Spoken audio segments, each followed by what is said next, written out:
میں سید محمد سرور شاہ رکن شورا تحریک لبیک یا رسول اللہ پاکستان پوری پاکستانی قوم کو یہ بات پہنچانا چاہتا ہوں کہ ہمارے ساتھ جس طرح معاہدہ ہوا تھا، ہم نے معاہدے کے مطابق ہم اسی جگہ پر رک گئے، ہم نے ٹریفک بھی چالو کر دی، لیکن حکومت نے بدنیتی کرتے ہوئے یہاں سے کوئی 5-7 کلومیٹر آگے وہاں پر کنٹینر لگا کر ٹریفک کو خود روک دیا، پیچھے سے بھی کنٹینر لگا کے روک دیا، اور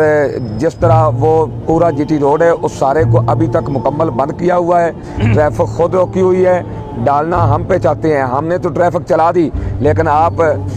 سادوں کی سے معلومات لیں، آپ گجرانوالے سے لیں، آپ گجرات سے لیں، ہر علاقے میں کھڈے مار کر ٹریفک بند کی ہوئی ہے۔ حکومت کی یہ بدنیتی ہے، خود ٹریفک بند کر کے خود معاملات خراب کر کے ہمارے اوپر ڈالنا چاہتے ہیں۔ اب ان کا ارادہ ہے کہ ان کا آپریشن کیا جائے اور اہل سنت کو ختم کیا جائے، تو پوری پاکستانی قوم جب حالات خراب ہوں یا مکمل طور پر نیٹ بند ہو، ہماری طرف سے کوئی خبر نہ آئے تو سمجھ لینا کہ انہوں نے حالات خراب کر دیے ہیں اور یہ ملک کو اس طرف لے جانا چاہتے ہیں کہ ملک میں خانہ جنگی ہو اور ادارے اور عوام آپس میں ٹکرائیں۔ تو پوری قوم ہماری بات کو سن لے، اس طرف متوجہ ہو، پوری قوم پورا پاکستان الرٹ رہے کہ جب بھی کوئی ایسی حرکت کریں تو پورا ملک اس طرف چل پڑے، تاکہ ان کو پتہ چل جائے